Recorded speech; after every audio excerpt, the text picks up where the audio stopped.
Mateo 21, 28, estaré usando la Reina Valera de la Sociedad Bíblica Trinitaria.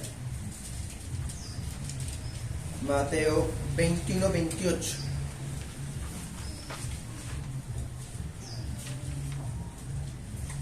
Dice: Mas, ¿qué les parece? Un hombre tenía 2 hijos y acercándose al primero le dijo: Hijo, ve hoy a trabajar en mi viña. Y respondiendo él dijo: No quiero. Pero después, arrepentido, fue. Y acercándose al segundo, le dijo lo mismo. Y respondiendo él dijo: Yo voy, Señor. Y no fue. ¿Cuál de los 2 hizo la voluntad de su padre? Ellos dijeron: el primero.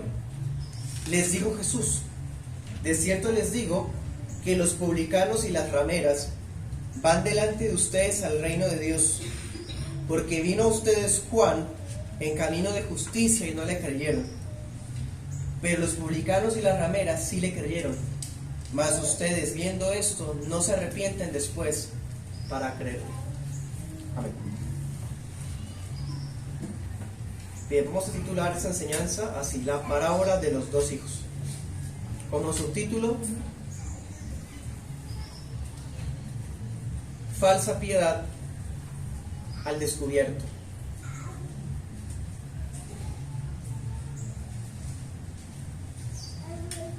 Bien, es martes, ¿sí? Ese martes el Señor recibió muchísimos cuestionamientos uno tras otro. ¿Quiénes lo cuestionaban? Mire usted en el 23, ahí está, 21-23. Los principales sacerdotes, los líderes del pueblo, los ancianos, fariseos, escribas, en fin, la gente importante era la que se le acercó al Señor para cuestionar su autoridad. Entonces el martes el Señor dedica varias parábolas en contra de ellos. Si usted revisa el 27, ellos le habían preguntado: ¿y a usted quién le dio autoridad? Le preguntaron al Señor: ¿quién lo nombró o qué credencial tiene? Y el Señor les hace una pregunta y les dice: bueno, yo les respondo, pero si ustedes me responden esa pregunta, ¿el bautismo de Juan Bautista era del cielo o de la tierra? De los hombres. Y ellos se reunieron. ¿Qué le decimos? Si le decimos que del cielo, va a decir entonces ¿por qué no le creyeron?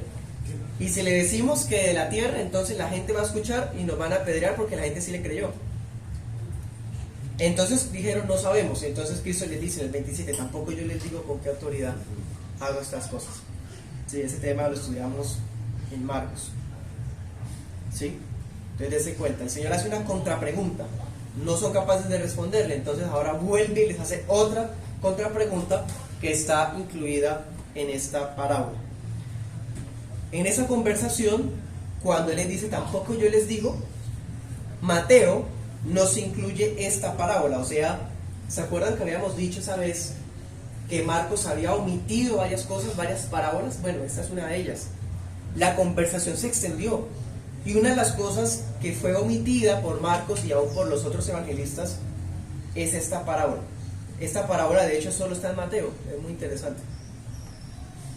A través de esta parábola el Señor hace la segunda contrapregunta, y esa pregunta está diseñada para hacer reflexionar a estas personas por su conducta.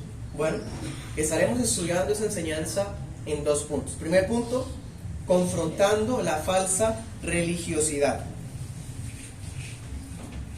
Y el segundo punto: falsa obediencia al descubierto.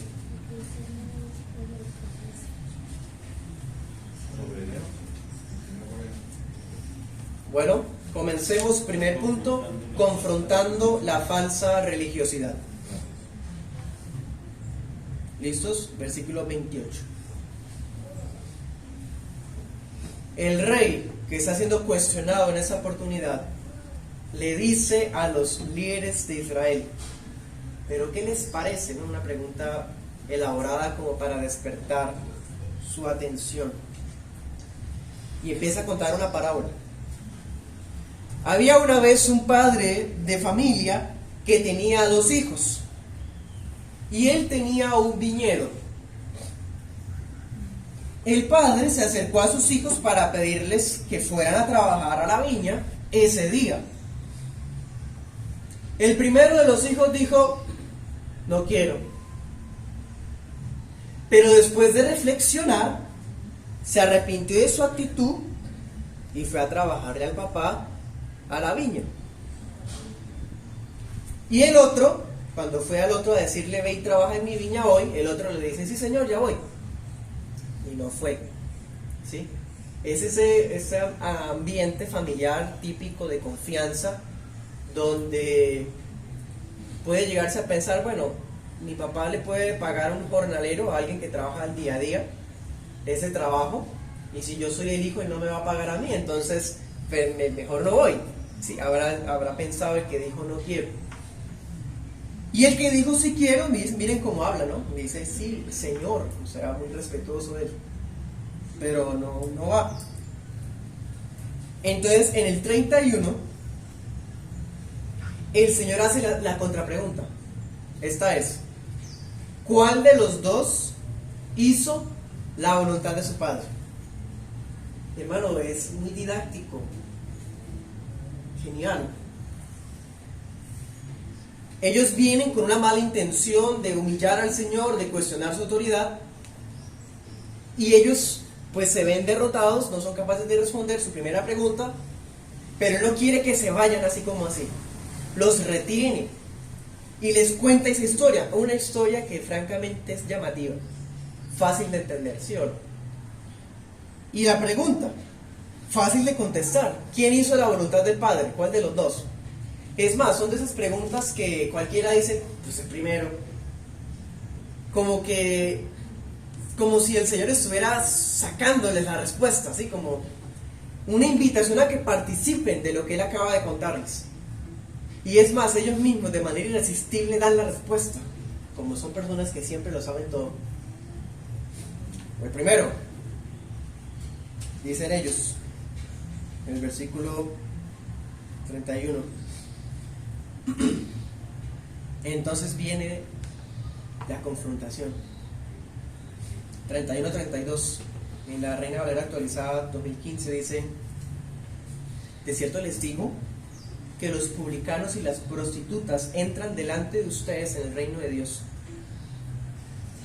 Imagínense eso, o sea, los hizo participar, pescó su atención, los hizo responder, y era para decirles esto: que los publicanos, ¿quiénes eran los publicanos? Los que recolectaban los impuestos.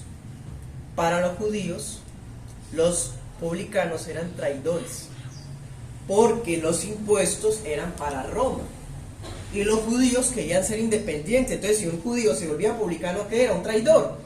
Le está cobrando impuestos a su gente para dárselo al enemigo. Bueno, pues los publicanos eran el sector masculino más despreciable de la sociedad. ¿Y cuál será el sector femenino más despreciable de la sociedad? Las prostitutas. Las más de pronto vistas como el límite de la inmoralidad, ¿sí? Los unos ladrones, traidores, usureros, y las otras inmorales sexuales, adúlteras o fornicarias. Bueno, el Señor está diciendo a los principales sacerdotes, a los líderes del pueblo y a los otros, siempre jactándose de cuán buenos eran: ellos van primero que ustedes al reino de Dios. Chocante, ¿no les parece? Muy fuerte. ¿Por qué? Dice el 32: porque Juan vino a ustedes en el camino de justicia y no le creyeron, pero los publicanos y las prostitutas sí. Y aunque ustedes lo vieron, después no cambiaron de parecer para creerlo. Dese cuenta cómo se conecta esta parábola con la conversación anterior. ¿Se acuerdan que la pregunta cuál había sido? ¿De dónde era el bautismo de Juan? Y él sigue con el mismo ejemplo, ¿sí? Las prostitutas y publicanos oyeron a Juan, Ustedes no me quisieron decir si era de los cielos o era de los hombres. Bueno, las prostitutas y los publicanos, ellos sí saben la respuesta que ustedes no supieron. Entonces así se conecta en el contexto ambas líneas, ambos pasajes. Dice la traducción viviente: les mostró a ustedes la manera correcta de vivir.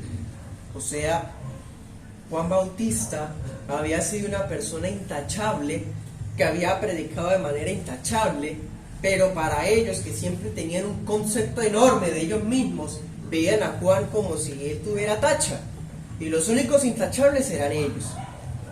¿Sí? Algo muy interesante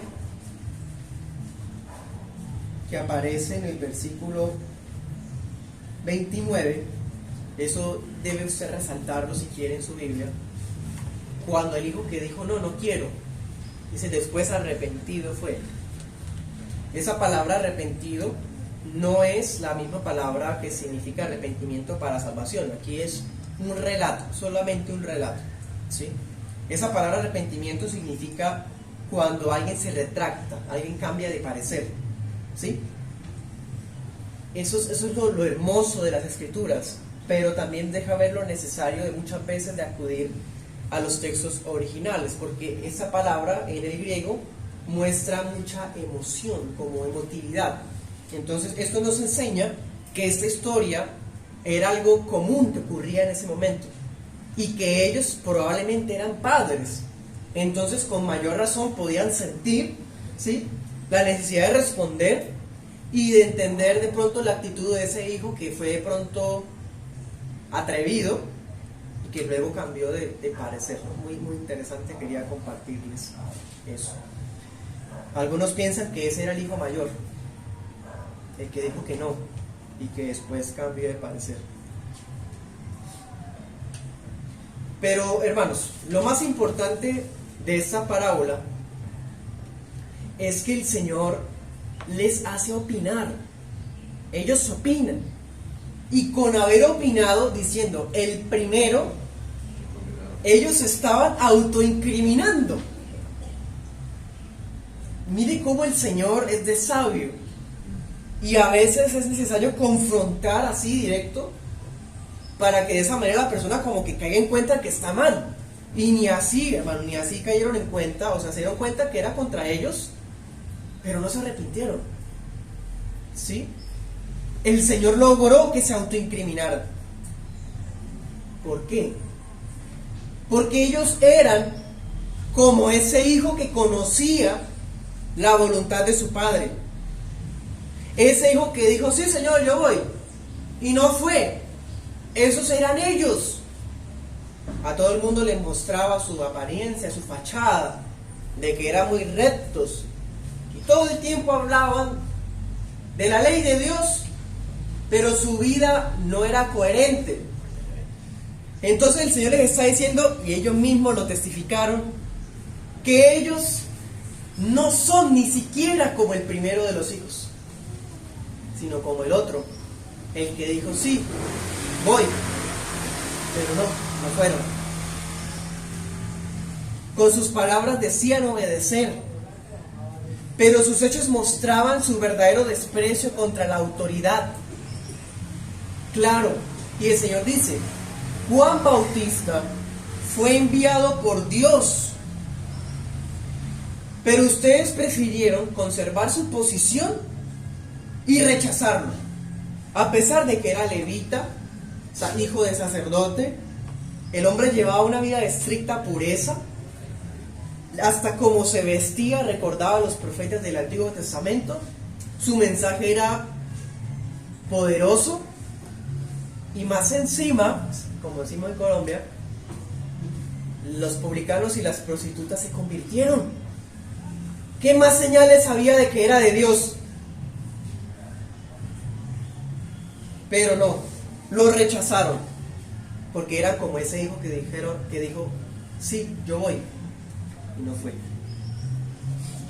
En cambio, las prostitutas y los recaudadores de impuestos le habían dicho a Dios con su forma de vivir, no quiero. pero luego cambiaron de parecer y fueron.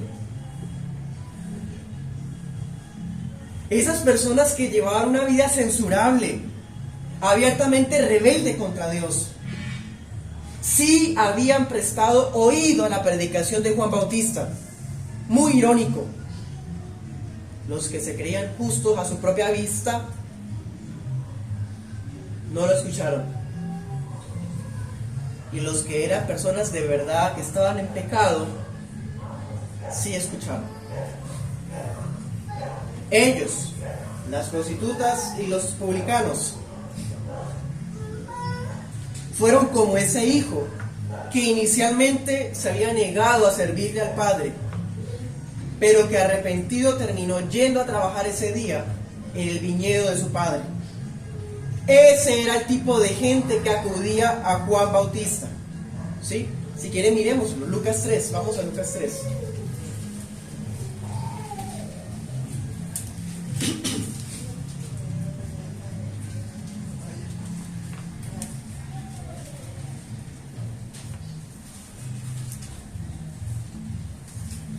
¿Quiere ver cómo era la predicación de Juan Bautista? Mira el 7. Dice: decía a las multitudes que salían para ser bautizadas por él: generación de víboras, ¿quién les enseñó a huir de la ira venidera? Mira el 10. Y las multitudes le preguntaban: ¿qué haremos? Ahora mire el 12. Y vinieron también unos publicanos para ser bautizados y le dijeron: maestro, ¿qué haremos? Y él les dijo: no exijan más de lo que está ordenado.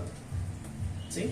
Dese cuenta, en esas multitudes habían publicanos que se habían arrepentido.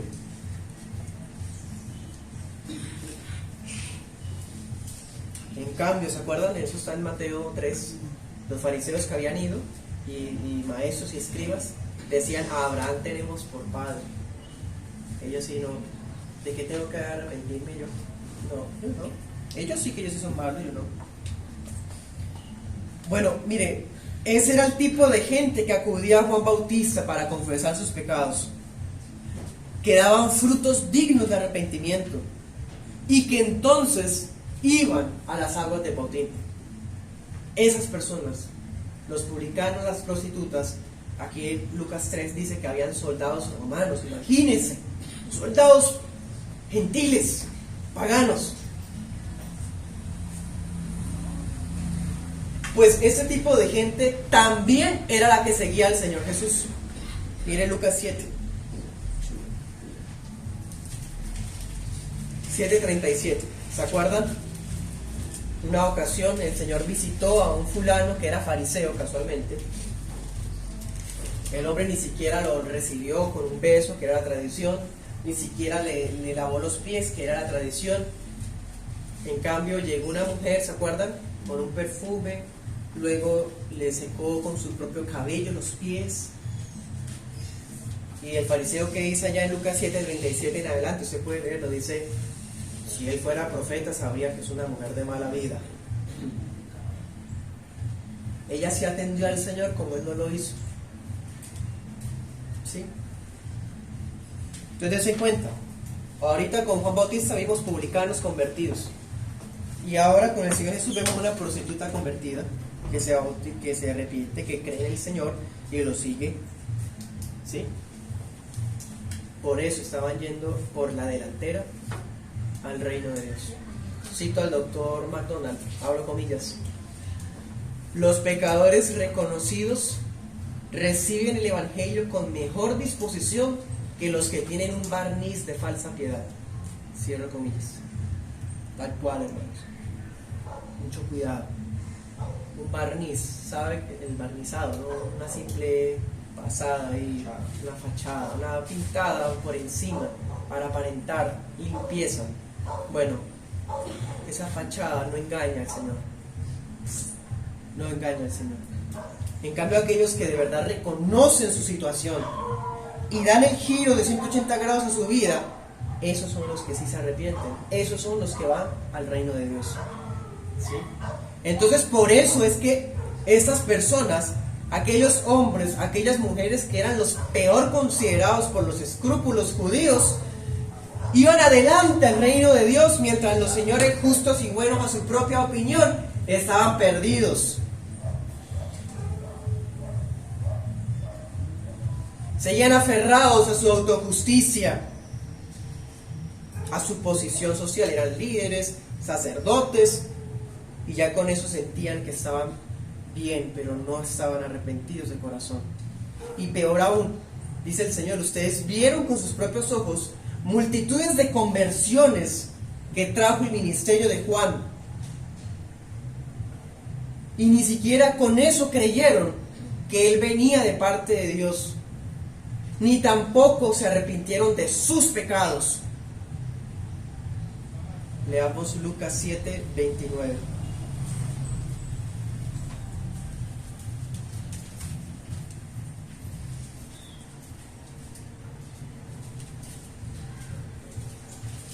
Leámoslo desde el 28. Dice: porque les digo que entre los nacidos de mujer no hay mayor profeta que Juan el Bautista, pero el más pequeño en el reino de Dios es mayor que él. Y todo el pueblo, ¿y qué? Y los publicanos, cuando lo oyeron decir esto, justificaron a Dios, bautizándose con el bautismo de Juan. Mas los fariseos y los intérpretes de la ley desecharon el consejo de Dios contra sí mismos, no siendo bautizados por él. Y dijo el Señor: ¿a quién pues compararé los hombres de esa generación? ¿Y a qué son semejantes? Semejantes son a los muchachos que se sientan en la plaza y dan voces los unos a los otros y dicen: les tocamos la flauta y no bailaron, les endechamos y no lloraron. Porque vino Juan el Bautista, que ni comía ni bebía vino, y dicen: demonio tiene. Vino el Hijo del Hombre, que come y bebe, y dicen: es un hombre glotón, bebedor de vino, amigo de publicanos y de pecadores. Mas la sabiduría es justificada por todos sus hijos. Impresionante. Así eran estos sacerdotes y líderes. Si estaban esperando a alguien estricto, ya llegó Juan y no le creyeron. Llegó el Señor, que era aparentemente más libre, en el sentido de que él no se sujetaba a las reglas de ellos, tampoco, o sea, ni el uno ni el otro. Pero la sabiduría justificada por sus hijos. Claro, los que creyeron, los convertidos, son una evidencia en contra de los que no creyeron, de los que no les dio la gana convertirse, de los que se aferraron a su propia autojusticia. Los conversos serán una prueba eterna contra los inconversos. Entonces pongámonos a pensar, si no habían aceptado a Juan Bautista, mucho menos iban a aceptar la identidad de aquel a quien Juan Bautista anunció, que era Jesucristo. Juan Bautista dijo: este es el Cordero de Dios, que quita el pecado del mundo, no soy digno de desatar la correa de su sandalia, él es el que había de venir. Si no le creyeron a Juan, mucho menos le iban a creer a aquel a quien Juan había señalado como el que había de venir. Eso es lo que el Señor les hace ver a ellos. ¿Sí? ¿Quién terminó obedeciendo la voluntad del Padre? El que dijo que no quería ir, pero terminó yendo. Ellos habían sido como esos que decían: sí voy, y al fin no habían ido. ¿Listos?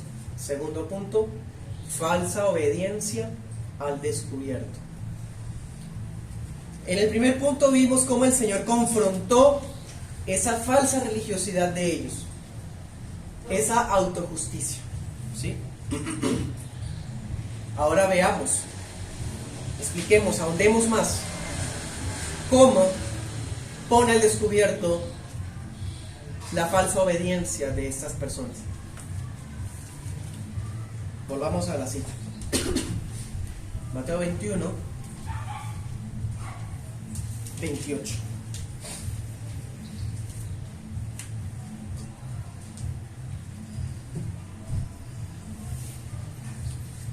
Hermanos, quiero que aprendan algo hoy aquellos que quizás no estén familiarizados con eso.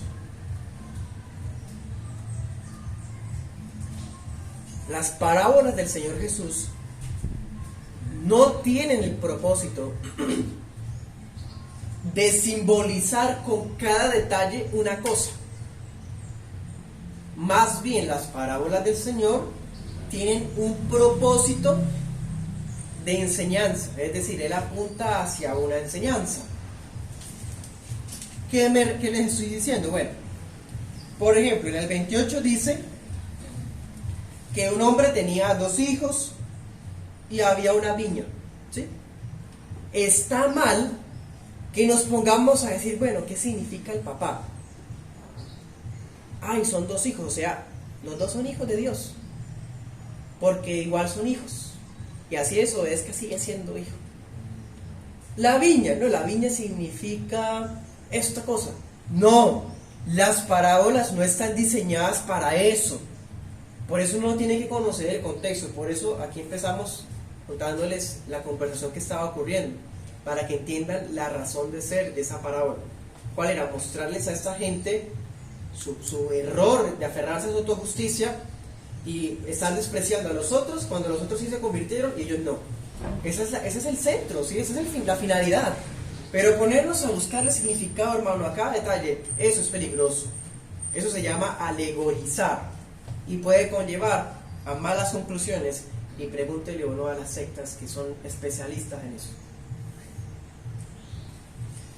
Bueno, el hecho de que la parábola usara la figura padre e hijos no está significando que los publicanos y las rameras y los sacerdotes y los líderes son hijos de Dios. No está diciendo eso. O tampoco está diciendo que los publicanos y las rameras se convirtieron en hijos de Dios porque ellos se aceptaron y los otros eran hijos, pero por no haber aceptado al Mesías entonces dejaron de ser hijos. Tampoco está enseñando eso. Bueno, entonces no es necesario, no es prudente enfocarnos en los pequeños detalles. ¿Cuál hijo habló primero? ¿Qué simboliza el padre? ¿Qué simboliza la viña? Es más, les cuento esto aquí entre nos. En el versículo 28, algunos manuscritos cuando dice, ve hoy a trabajar en mi viña, ¿sí? Otros manuscritos dicen en la viña. No le cambian nada al sentido, pero han habido polémicas por eso, imagínense. No, es que esa era la viña del papá, mi viña. No, es que es la viña, o sea que ellos eran... Y se ponen a extenderse, hermano. La parábola no está diseñada para ese tipo de controversias. Quizás el Señor estuviera pensando en la descendencia de Abraham física y por eso usó la figura de hijos. Es probable, pero no podemos ponernos a especular. No podemos hacer eso. La parábola busca poner al descubierto el carácter de los dirigentes. ¿Sí? Y si quisiéramos resaltar algo en la parábola, sería la autoridad del padre. Porque dense cuenta, el padre tiene autoridad para ordenar. Decirle a un hijo, vaya a trabajar. Y decir cuándo. Hoy. Si quisiéramos resaltar algo, resaltemos eso. Porque hace ver lo inmediato del llamado de Dios. Cuando Dios llama es una orden. Hoy, ya. Si quiere usted resaltar algo en la parábola, resalte eso. Pero ponernos a resaltar no es que mi viña o la viña, o que los hijos que tal cosa, que entonces Dios quiere que todos se salven, todos son hijos de Dios, y por lo tanto, algunos son obedientes y otros son desobedientes. No, eso es universalismo, es herejía, y la parábola no está enseñando eso. Ahondemos un poco más. Recordemos al primer hijo. Que vemos un hijo grosero, no quiero. Padres, cuando su hijo le dice no, ¿qué siente? Que usted lo mande a algo, no quiero. Ay, hermano, es grosero, descortés. Pero el otro, ¿qué dijo el otro? Sí, señor, voy. ¿Cómo siente un padre? Que mi hijo es muy educado, mi hijo es muy respetuoso, ha aprendido muy bien de mí. El segundo demostró respeto, era prometedor, ¿cierto? Prometía obediencia. Cualquiera que escucha a alguien así tan bien hablado, dice, esa persona es bien, y de pronto el que no se expresa bien, como que ese le falta cultura o algo así. Mire, hermano, lo superficiales que podemos llegar a ser. Dios nos guarde de eso. Pero seamos francos, ninguno de esos dos hijos es un buen modelo de hijo. Ninguno de los dos. El uno dijo no quiero y después se arrepintió y fue, pero no, eso no se hace. No es un buen ejemplo de hijo. Y el otro dice sí voy y no fue, mentiroso. Tampoco es un buen... Hermano, ninguno de los dos es un buen modelo de hijo. Entonces aquí lo que el Señor está resaltando es eso. Ninguno de los dos es bueno. Ellos se arrepintieron y todo, pero igual eran pecadores. Y ustedes que se jactan de sus palabras de ser obedientes, siguen siendo pecadores porque no se han arrepentido. Es lo que el Señor les está enseñando a ellos. ¿Sí? Entonces la finalidad de la parábola era que decir que del que menos esperaba fue el que resultó ser más obediente que los otros. Menos esperaba de un publicano, de una prostituta, que de aquellos que eran todos impecables y pulcros y bien hablados, estudiosos. Pues claro, se espera más de ellos. Ellos todos los días tenían acceso a las escrituras, iban a la congregación a escuchar la ley, o a veces ellos mismos la leían a la gente. ¿Qué se espera? Que pues ellos sí estén en el reino y los otros pues que sea más difícil, ¿no? Pero el Señor, ¿qué está diciendo? Al contrario. Y no porque Dios entonces le da más amor a la gente que es más mala o más pobre, tampoco. Aquí la clave está en el arrepentimiento, en la forma como obedecieron al llamado del Padre. El primero de los hijos, ¿qué hizo? Rectificó sus palabras con hechos. Dijo, no quiero. Ni siquiera dijo papá o padre o más tarde o no quiero ir hoy, déjame mañana. No, es grosero. Pero rectificó lo que dijo y terminó yendo a trabajar. ¿Cierto? Pero el otro fue muy respetuoso y todo, pero engañó al padre. Lo engañó. Imagínense que el padre hubiera ido a la viña y se encuentra trabajando el que dijo no quiero, y al que dijo sí, muy respetuoso, no estaba. Imagínense la sorpresa. Mostró ese hijo, el segundo hijo, que sus palabras eran meras lisonjas, palabras bonitas, nada más. Eso estaba ocurriendo con los sacerdotes y los líderes de Israel. Ellos condenaban a las gentes, les imponían cargas legalistas y judaizantes a la gente. Pero esa gente estaba viniendo a Dios primero que ellos. Ellos tenían a Dios en su boca todos los días, pero Dios no estaba en el corazón de ellos. Así que esta parábola es un juicio reiterado contra todos aquellos que piensan que otros son más pecadores que ellos. Esa parábola es un juicio contra aquellos que piensan que los pecadores no son ellos mismos sino otros. ¿Cuántas personas se les ha invitado a la iglesia, por ejemplo, y dicen, no, yo no voy, pero yo tengo un familiar que él como que sí necesita? Invítelo a él. O sea, creo que él, pues sí, él se siente que está bien y el otro familiar es más malo que él. Bueno, esa es la típica actitud de un fariseo. Y eso es más común de lo que usted se imagina, ¿o no?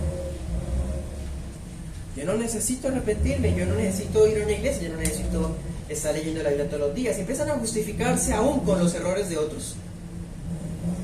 Bueno, esa es la actitud de un fariseo. Aquellos que postergan su conversión y dicen, hoy no me voy a convertir, yo sé que todo eso es cierto, yo sé que allá pues es bien, es sano, allá se predica la palabra, yo sé que es verdad el evangelio, pero yo lo quiero hacer a mi manera, o esperemos un tiempo, todavía no me siento preparado. ¿Es que acaso El hijo tiene que sentirse preparado para obedecer al padre. El padre dice ya y punto. No es cuando el hijo quiera, siguiendo el modelo de hijo, ¿no? El modelo de la parábola. Aquellos que postergan su bautizo, que sienten que no tienen de qué arrepentirse, bueno, ellos están actuando como ese hijo que dice yo voy y no van. Saben lo que la palabra ordena, manda y establece, y dicen sí, y no hacen nada por eso. Ahondemos más en la parábola. La parábola de los dos hijos implica la obediencia que Dios demanda a los hijos en favor de los padres. ¿Cuántos hemos fallado, hermanos? Porque aquí todos somos hijos. Hemos fallado en nuestro rol como hijos. Hemos sido como ese primer hijo y hemos sido como ese segundo hijo. Los dos somos nosotros. Pero cuánto más hemos pecado como hijos de Dios. Los dos nos quedan pequeños.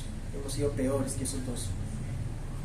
Incluso aquellos que dicen que son hijos de Dios, pero es evidente que no lo son. Peor aún. La parábola nos enseña que la desobediencia a los padres tiene distintos matices. Así como la desobediencia a la voluntad del Padre Celestial puede tener distintos grados. Me explico. Los dos desobedecieron, pero el uno fue más obediente que el otro, ¿sí o no? Bueno, así pasa con Dios. Algunas veces los hijos obedecemos de manera tardía, nos demoramos. El clásico, ya voy. Nos demoramos en obedecer. ¿Sí? Otras veces obedecemos de mala gana, mala cara, fastidiados o serios, y hacemos lo que se nos mandó, pero de mala gana. Eso es desobediencia también. ¿Sí? Pero en lo que respecta a Dios, la palabra enseña que recibirán mayor castigo a aquellos que, conociendo la voluntad del Padre, la desobedecieron. Leamos Romanos 2. Romanos 2.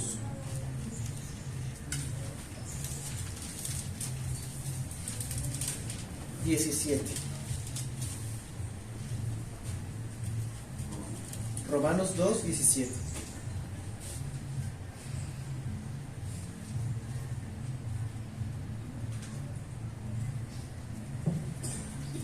Y cada uno de estos leámoslo como debemos leer la palabra, en primera persona, para mí. 2.17 dice: He aquí, tú tienes el nombre de judío, póngale cristiano, póngale miembro de la iglesia. He aquí, tú tienes el nombre de judío y te apoyas en la ley y te glorías en Dios. Conoces su voluntad, apruebas lo mejor, instruido por la ley, y confías en que eres guía de los ciegos, luz de los que están en tinieblas, instructor de los que no saben, maestro de niños, que tienes en la ley la forma del conocimiento y de la verdad. Tú pues que enseñas a otro, ¿no te enseñas a ti mismo? Tú que predicas que no se ha de hurtar, ¿hurtas? Tú que dices que no se ha de adulterar, ¿adulteras? Tú que abominas a los ídolos, ¿cometes sacrilegio? Tú que te jactas de la ley, con transgresión de la ley, ¿deshonras a Dios? Porque el nombre de Dios es blasfemado por causa de ustedes entre los gentiles, como está escrito. Tú que te dices cristiano, tú que te dices que eres miembro de una iglesia reformada, tú que te dices que tienes años en el evangelio, y tu testimonio es una desgracia de testimonio para la gente de afuera.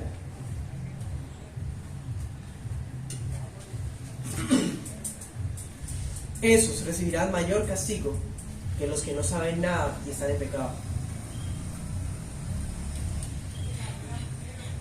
Entonces, hermanos, para terminar, voy a decirles 3 aplicaciones. Primera, no son las palabras, ni siquiera los credos con lo que alguno pudiera identificarse, o confesiones, lo que demuestra que es un hijo de Dios, sino la obediencia a la voluntad de Dios revelada. Mateo 12:50, ¿se acuerdan? Una vez María fue con sus otros hijos a buscar al Señor y le dijeron al Señor: Señor, te busca tu mamá, tus hermanos y tus hermanas. Y dice el Señor: mi madre, mis hermanos y mis hermanas son los que hacen la voluntad de Dios. Mateo 12:50. No los que dicen yo soy cristiano, o que se visten de cierta manera, o que hacen tal cosa, o no hacen tal otra. Los que obedecen, esos sí son los hijos de Dios. Pero nosotros, como los fariseos, muchas veces llenamos nuestra boca de promesas a Dios. Yo voy. Cuando le dijimos al Señor: Señor, yo te serviré, y esa es la hora y nada. Aquellos que una vez dijimos: vamos a comenzar nuevos hábitos de oración, de lectura de la Biblia, y pasa el tiempo, nada, mentira.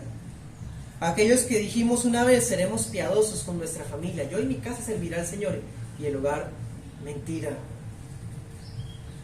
Aquellos que una vez dijimos: te adoraré todos los días, con integridad, no es cierto, por mucho el domingo, y eso mientras está en la iglesia. Muchas veces, hermanos, hemos fallado así como los fariseos. ¿Se acuerdan los días de Ageo? En los días de Ageo, la gente estaba preocupada en construir su casa, mientras el templo estaba en ruinas. Y el Señor les dice: ¿ustedes no se dan cuenta que no están siendo bendecidos porque han descuidado mi casa? Construyan mi casa y luego los bendeciré a ustedes. ¿Se acuerdan por allá en Ageo? Bueno, así hay muchos hijos hoy. Están ensimismados en sus propios intereses. Qué triste es escuchar cristianos hablando de sus sueños, publicando sus sueños, contándole a todo el mundo sus sueños. El evangelismo que ellos hacen es contar esos proyectos, realmente. Viajes, que se van a cambiar de ciudad de residencia, que tienen proyectos académicos, que tienen ascensos laborales, que esto y que lo otro, y en ninguna de sus palabras, en ninguno de sus planes está servir a Dios. No, porque no están interesados en servirle a aquel a quien suponen que es su padre. No, Dios, yo no quiero ir a trabajar a tu viña, yo quiero lo mío propio. ¿Qué le diremos o qué diremos de aquellos que toman la delantera con buenos argumentos para justificar sus decisiones pecaminosas? Esos hijos respetuosos que saben las palabras precisas que decir para manipular al Padre o para engañarnos. Así muchas veces pueden haber creyentes que cuando se les reprende, cuando se les amonesta por parte de la iglesia local, son muy inteligentes para tener una justificación, inteligentes para justificarse, para dar buenos argumentos, y nadie les hace caer en cuenta de su error. Segunda aplicación: sepamos que ante el trono celestial no servirá de nada la inteligencia de los que saben hablar. No servirá de nada los que son veloces para generar excusas. No servirá de nada los que siempre se quedan en buenas intenciones. Ese día ante el trono blanco, ninguna piedad fingida, ningún barniz de obediencia hipócrita podrá permanecer en pie. Dios nos guarde, hermanos, de esa falsa religión. Una religión hecha a nuestra medida, que nos hace sentir bien con nosotros mismos, mientras despreciamos a los demás, y peor aún, somos incoherentes. Dios nos guarde de eso. Que no seamos como el Judá apóstata o los mismos fariseos. Dijo el Señor en Mateo 15:8: sí, honran a Dios con sus palabras y en sus labios, pero su corazón está lejos de mí. Dios nos guarde, hermanos, de eso. De esos que honran a Dios con sus palabras, con sus cabezas agachadas, o con sus puestos en pie, o su solemnidad en la iglesia, pero su vida práctica muestra cuán lejos están de Dios, cuán perdidos están. Y les aseguro que los publicanos y las prostitutas arrepentidos van mucho más adelante que esas personas. Tercera y última aplicación: ambos hijos que de la parábola no son buenos modelos. Y como les decía, nosotros somos peor que ellos dos. Pero podemos hablar de un tercer hijo, si me permiten la expresión. Uno que sí fue obediente al Padre, uno que sí es el Hijo perfecto, respondió correctamente, actuó correctamente ante la voluntad del Padre, el Señor Jesús. Anote ese texto, Hebreos 10, del 5 en adelante. El Padre expone su voluntad y el Hijo dice: sí, Señor, yo voy. ¿Y qué hace? Toma forma de hombre, nace de la Virgen María y vive de manera perfecta. Ese es el Hijo que sí es nuestro ejemplo, Él. Pero más que un ejemplo, es nuestro Salvador. E incluso más, es aquel a cuya imagen nosotros debemos conformarnos. Seamos como Él. No seamos como el que dijo no quiero y después fue. No seamos como el que dijo voy y no fue. Ninguno de los dos es un buen modelo. Sigamos a Cristo en su ejemplo. Santidad, de perfección, de integridad. Así que sepan todos los presentes y los que ven la grabación, y también por supuesto empezando desde mí, en Cristo los inmorales y los usureros pueden alcanzar perdón divino. Vengan. Los fariseos también. Vengan. Arrepiéntanse. Basta con que vengan con fe y arrepentimiento. Cristo no los rechaza. Oremos.